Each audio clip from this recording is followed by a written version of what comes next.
अफ़गानिस्तान दोस्तों, आज हम चर्चा करेंगे अफ़गानिस्तान पर। भारत के लिए अफ़गानिस्तान बहुत गुथी हुई पहेली है। ये पाकिस्तान से अफ़गानिस्तान को समझना उतना आसान नहीं है, क्योंकि पाकिस्तान को समझने के लिए हम एक ही वे पे चलते हैं और चल भी सकते हैं। लेकिन अफ़गानिस्तान इतनी उलझी हुई कड़ी है कि भारत के नज़रिए से अफ़गानिस्तान को समझना मुश्किल ही नहीं बल्कि बड़ी टेढ़ी खीर है। मैं आपको कोल्ड वॉर के समय ले चलूँगा, जब ये कोल्ड वॉर शुरू हुआ था। 1939 से 1945 के बीच सेकेंड वर्ल्ड वॉर था, और पहले वर्ल्ड वॉर जो 1914 से 1919 के बीच में लड़ा गया था, उस समय से जो ब्रिटेन था उसकी ताकत, वो ताकतवर था लेकिन ताकत ग्रेजुअली कम होती जा रही थी। और सेकेंड वर्ल्ड वॉर आते आते तो ब्रिटेन पूरी तरह लगभग खत्म सा हो गया था। इवन उसको अपने सैलरी, तनख्वाह भत्ते इत्यादि देने के लिए भी अमेरिका की तरफ देखना पड़ रहा था, जो कि अमेरिका खुद पहले कभी ब्रिटेन की कॉलोनी हुआ करता था। आज आज यानी 45 के आसपास, उस समय, ये 45 का समय आते आते तक अमेरिका उस कॉलोनी को तनख्वाह भत्ते दे रहा है जो कभी उस पर रूल किया करती थी। तो ये एक एक एकदम चेंज था, ड्रास्टिक चेंज जिसको बोलना चाहिए। अब यहाँ स्थिति ये आती है कि अमेरिका इस वॉर के बाद नंबर वन की पोजीशन पर आ गया। और ये यूएस की जो नंबर वन की पोजीशन जो थी, वो यूएसएसआर, उस समय का जो रशिया था, उसे नागवार थी। अब इनमें कोल्ड वॉर शुरू हो जाती है यहाँ से, जो 1990 तक चली। और उसके बाद यूएसएसआर कई देश जो उससे अलग हो गए, और बाद में रशिया नाम का देश जो आज भी है वो बना। रशिया से हमारे रिश्ते अच्छे हैं, लेकिन रशिया के साथ एक ड्रॉबैक क्या है? रशिया सोशलिज्म की मदरलैंड है। सोशलिज्म से ही फिर कम्युनिज्म निकलता है, और कम्युनिज्म जो है वो आज चाइना में है। जो चाइना आज हमारा शत्रु है, वो सोशलिज्म की मदर जो लैंड है, वहीं से कम्युनिज्म निकलता है। तो वो ये ऐसी कड़ियाँ उलझती सी सब कुछ अफगानिस्तान में मिलेंगी आपको। जब 1980 के आसपास की बात है, जब रशिया ताकत में आया था, यानी जब वो यूएसएसआर टूटने के 10 साल पहले की बात है, ये 1990 से 10 साल पहले की बात है। 1980 और आसपास के समय में रशिया यानी अफगानिस्तान तक था, और पाकिस्तान अगर नहीं है बीच में, तो आप ये समझ लीजिए कि भारत की बॉर्डर तक उससे टच करती थी। यानी अनडिवाइडेड इंडिया की अगर हम बात करें तो रशिया का इन्फ्लुएंस भारत की बॉर्डर तक लग गया था अफगानिस्तान के जरिए। तो अफगानिस्तान के जरिए, अफगानिस्तान की जो लैंड है वहां तक अगर रशिया आ रहा था, तो यूएस को बड़ी प्रॉब्लम आ रही थी क्योंकि वो फिर वहां से जो पाकिस्तान तो बन गया था 1947 में ही। तो पाकिस्तान के कांटेक्ट में आने के बाद रशिया सीधे अरेबियन ओशन तक आ सकता था। और यहाँ तक ना भी आए तो भी जो कंट्री अफगानिस्तान को कंट्रोल करती है, जो रूलर अफगानिस्तान को कंट्रोल करेगा, उसका सीधा सीधा कनेक्शन कहाँ तक हो जाएगा? मिडिल ईस्ट की जो कंट्रीज़ हैं वो से लेके इधर पूरा जो बिजनेस है, अटलांटिक से बिजनेस जो पूरा इंडियन ओशन में आता है अरेबियन ओशियन के थ्रू, उस पूरे बिजनेस पे कंट्रोल उसका हो जाएगा। यहाँ ये दोनों महाशक्तियाँ जो थी वो सीधे लड़ने की पोजीशन में नहीं थी। अब यहाँ जो बदमाशी है पाकिस्तान की, वो इनकी पहले से ही बदमाशी रही है। दल्ला भड़वा जैसी बदमाशियाँ रही हैं। अफ़गानिस्तान में रशिया के जो इन्फ्लुएंस है उसे यूएस कम करना चाहता था, लेकिन वो ये नहीं चाहता था कि अभी जो सेकंड वर्ल्ड वॉर से निकला है यूएस, जो कि जापान ने उस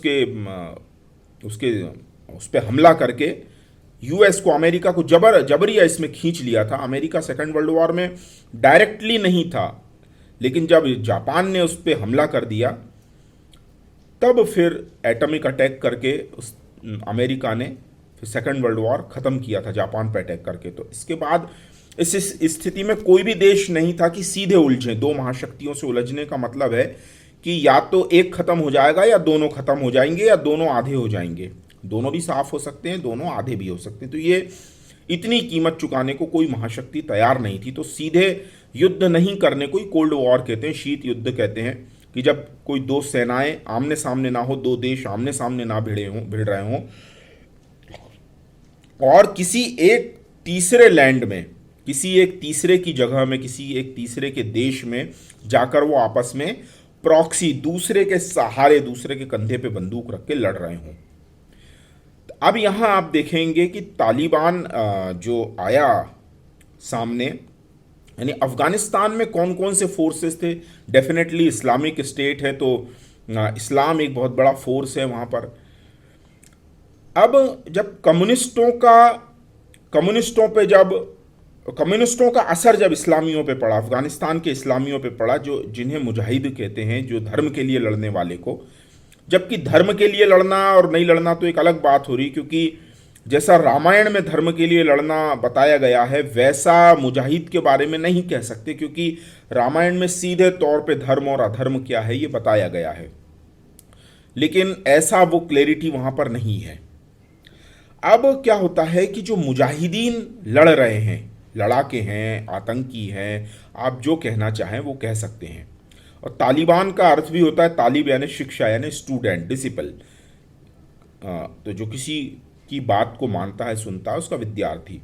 लेकिन विद्यार्थी, भारत वाला विद्यार्थी अलग है और ये तालिबान वाला अलग है। ये गर्दन भी उतार देता है, और भारत का विद्यार्थी गुरुओं के आगे अपना मस्तक नभाता है, शीश नभाता है।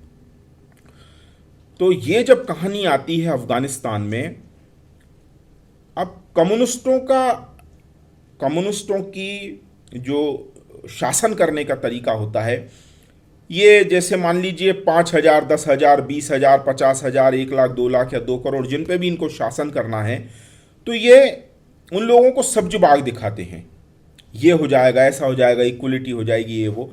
हकीकत में होता क्या है कि उनमें से कुछ लोग या कुछ लोगों का ग्रुप सारे लोगों को कंट्रोल करता है, और एक तरह से ये कम्युनिज्म लोगों को गुलाम बनाने का एक टूल है। यानी आप कह लो कि बिना अल्लाह का इस्लाम कम्युनिज्म है तो कोई गलत नहीं होगा। यहां पर ये आइडियोलॉजी इनकी, देखिए कम्युनिस्टों को इस्लाम से कोई परेशानी नहीं होती जब तक कि इनके एक जगह पर आकर ये भिड़ ना जाए। जब तक, यदि इनका गोल लक्ष्य एक है तो ये दोनों आपस में एक हो जाते हैं।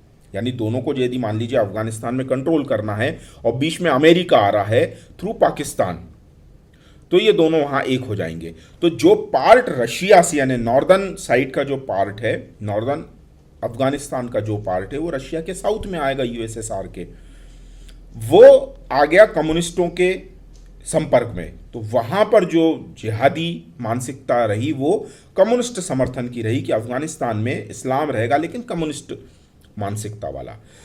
लेकिन जो पाकिस्तान तरफ से जो अफगानिस्तान था वो इस्लाम के एकदम फ्लुएंस में था।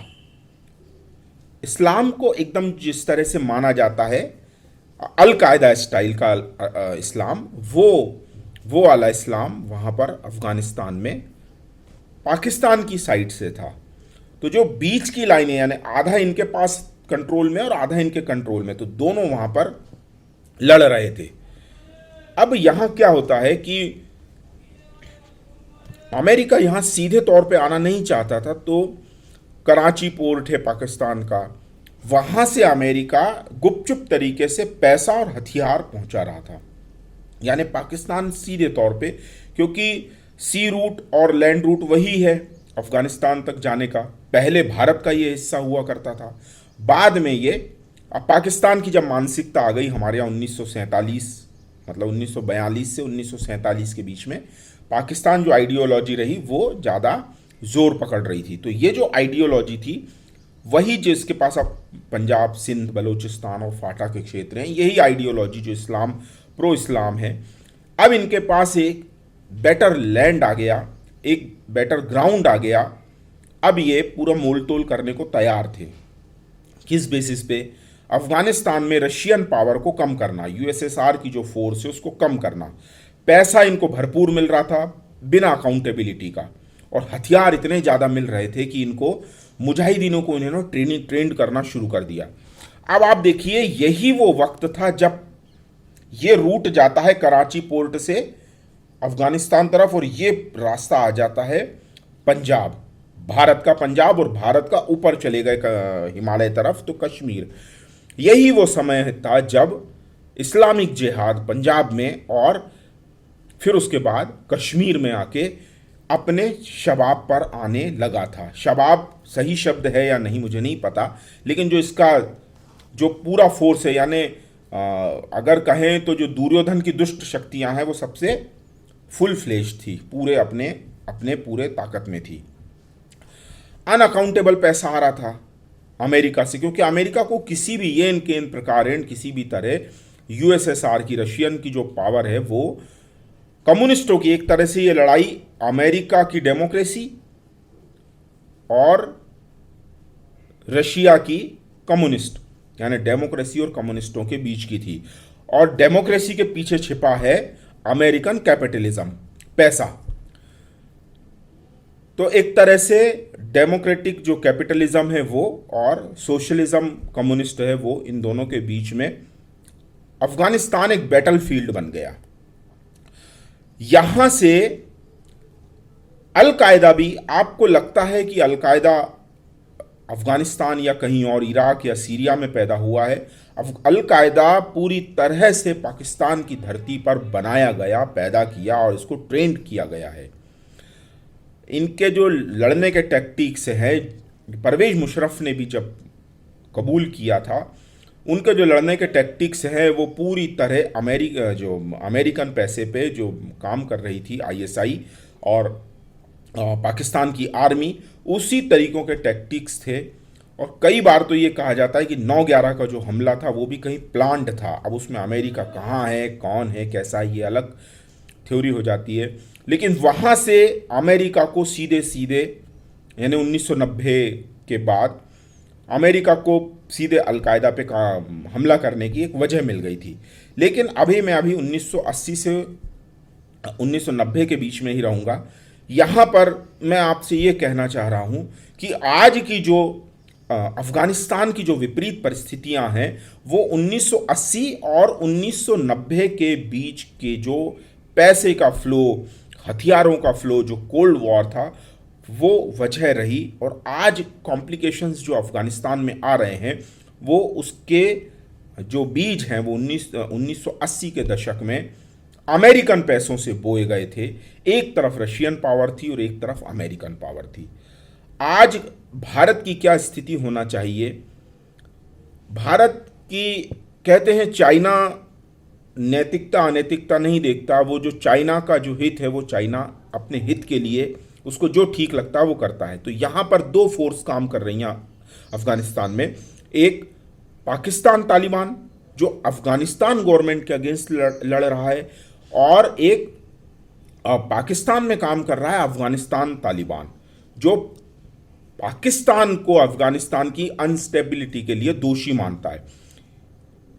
यानी पाकिस्तान का तालिबान अफगानिस्तान में लड़ रहा है और अफगानिस्तान का तालिबान पाकिस्तान के खिलाफ, पाकिस्तान की जो एस्टेब्लिशमेंट है, खासकर जो पाकिस्तान की इस्लामिक जो जिहादी वाली सोच है जो अफगानिस्तान को अनस्टेबल करती है। और अफगानिस्तान के लोगों का मानना रहता है कि पाकिस्तान की जो डीप स्टेट है, अफगानिस्तान की मुसीबतों की यही वजह है। तो पाकिस्तान यहाँ पे बदमाश तो है। पाकिस्तान यहाँ पर इस स्थिति में फंसा है कि वो तालिबान को गुड तालिबान कहे या बैड तालिबान कहे। गुड तालिबान बोलता है तो ये उनको शाबाशी है जो अफगानिस्तान में लड़ रहे हैं, और बैड तालिबान बोलता है तो फिर ये उन लोगों को नाराज करना है जो तालिबान पाकिस्तान में लड़ रहा है। तो अब यहाँ स्थिति ये देखने की है कि इसके आगे भारत की स्थिति क्या होती है। देखिए, मेरे अनुसार अगर मैं बोलूँ तो भारत की स्थिति एक तरह से बहुत आसान है।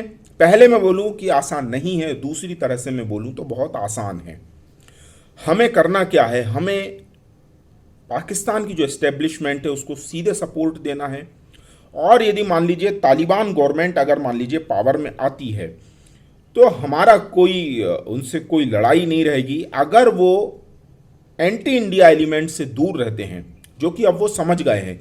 जो पहले का तालिबान था जो आज पंजाब में और कश्मीर में घुसा था, वो ये तालिबान नहीं है।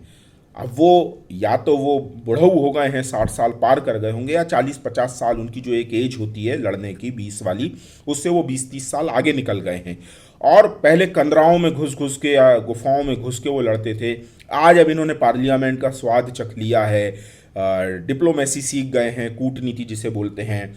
और जो सारे जो 5 स्टार होटल कल्चर होते हैं गाड़ियाँ होती हैं, वो सारे सुख उन्होंने देख लिए हैं। तो अब मुझे नहीं लगता कि ये केवल AK-47 की भाषा बोलेंगे।